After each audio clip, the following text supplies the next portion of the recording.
تو حضور علیہ السلام نے آخر میں فرمایا کہ میں تمہیں سارے معاملات کی جڑ ہی نہ بتا دوں، خلاصہ ہی نہ بیان کر دوں؟ قلت بلا یا نبی اللہ، میں نے کہا اے اللہ کے نبی کیوں نہیں؟ فاخذ بلسانہ، حضور نے اپنی مبارک زبان کو پکڑا، فقال، اور فرمایا، کف علیک ھذا، کہا اس کو روک لے، اس کو کنٹرول کر لے۔ تو کہتے ہیں میں نے کہا اے اللہ کے پیارے محبوب صلی اللہ علیہ وسلم، جو ہم باتیں کرتے ہیں اس سے بھی مواخذہ ہوگا؟ یعنی عمل پر تو پکڑ ہوگی، لیکن جو ہم زبان سے بات نکال دیتے ہیں تو کیا اس بات پر بھی مواخذہ ہوگا؟ تو حضور علیہ السلام نے ارشاد فرمایا کہ لوگ منہوں کے بل یا ٹھوڑیوں کے بل جہنم میں ڈالے جائیں گے، یہ ان کے بولے ہوئے بولوں کی وجہ سے ہوگا، ان کی زبان کی کمائی کی وجہ سے ہوگا۔ تو اپنی زبان کی حفاظت کرو تو جنت کا داخلہ مل جائے گا۔ تو گویا زبان کی حفاظت سے لے کر کے اللہ کے حضور سجدے تک اور اللہ کی عبادت تک، یہ ہے وہ نصاب جو جنت میں جانے کا ہے۔ اللہ ہم سب کو 5 گانا باجماعت نماز کی توفیق دے، اللہ ہمیں توفیق حج کی نصیب کرے، اللہ ہمیں رمضان المبارک کے روزے رکھنے کی توفیقات سے مالا مال کرے، اللہ اپنی راہ میں جد و جہد اور جہاد کی توفیق سے مالا مال کرے، اور اللہ ہمیں ہماری زبان کی حفاظت کی توفیق دے تاکہ ہم خیر کی راہوں کے مسافر رہیں۔ کچھ لوگوں کی عادت ہوتی ہے کہ وہ بہت زیادہ چیخ چیخ کے بولتے ہیں اور بلند آوازی سے گفتگو کرتے ہیں۔ یہ عادت بچپن سے انسان کے اندر پیدا ہو جاتی ہے، پھر آہستہ آہستہ آہستہ آہستہ یہ زندگی کا حصہ بن جاتی ہے، پھر وہ اپنے آپ کو روکنا بھی چاہے تو روک نہیں سکتے۔ اس لیے بچوں کو اس سے منع کر دینا چاہیے کہ وہ چیخ کر نہ بولیں، چلا کر نہ بولیں، درمیانی آواز سے گفتگو کریں۔ تو کہا اپنی آواز کو پست رکھو، اور یہ ممبر و محراب کے مالکوں کو بھی خاص طور پہ اس بات کا بہت خیال رکھنا چاہیے کہ ان کی آواز لوگوں کے کانوں پر بوجھ نہ بنے۔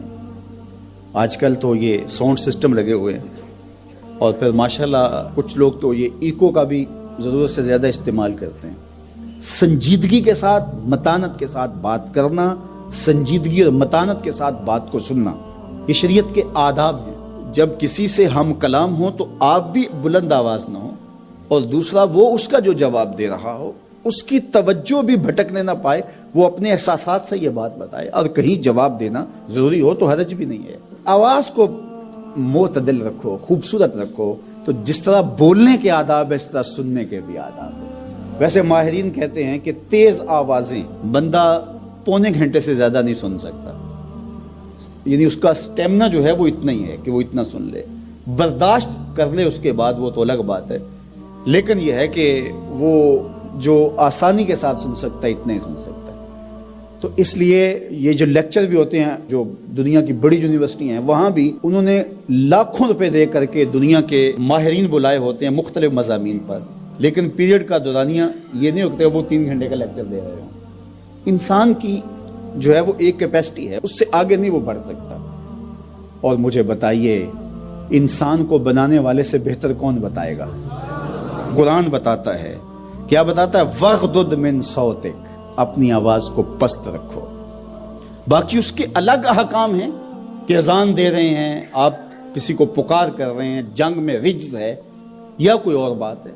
ابھی لائٹ چلی جاتی ہے اور دور تک لوگ بیٹھے ہیں تو مجھے لامحالہ طور پہ اونچا بولنا پڑے گا، میری آواز اونچی ہے تو میں کوشش کروں گا آخری شخص تک آواز پہنچے، وہ ایک الگ بات ہے۔ لیکن اب یہ آواز ایسے ہی سب تک پہنچ رہی ہے۔ تو ان آداب کو جب ہم سمجھتے نہیں ہیں تو اپنی بات کو اچھی، کچھ لوگ سمجھتے ہیں کہ زور سے بولیں گے تو لوگوں کے اندر بات اترے گی، ایسا نہیں ہے۔ بات زور سے بولنے سے نہیں اترتی، بات دلیل سے اترتی ہے۔ رومی علیہ رحمہ فرماتے ہیں کہ بادلوں کے گرجنے سے نہیں، پھول کھلتے ہیں بارش کے برسنے سے۔ تو بارش برسے گی تو پھر پھول کھلیں گے، بلکہ وہ جتنی آہستہ آہستہ برسے گی اتنی ہی جذب ہوتی چلی جائے گی۔ سہج پکے سو میٹھا ہو۔ اس لیے اپنے لہجوں کو خوبصورت بھی بنائیے، اپنے لفظوں کا انتخاب بھی اچھا کیے، اور اپنی آواز کو پست بھی رکھیے، لوگوں کے کانوں پر آپ کی آواز بوجھ نہ ہو۔ ہمارے اس چینل تاریخ قرآن کو ضرور سبسکرائب کریں تاکہ ہمارے ہر نئے آنے والی ویڈیو آپ کو جلد پہنچ سکے۔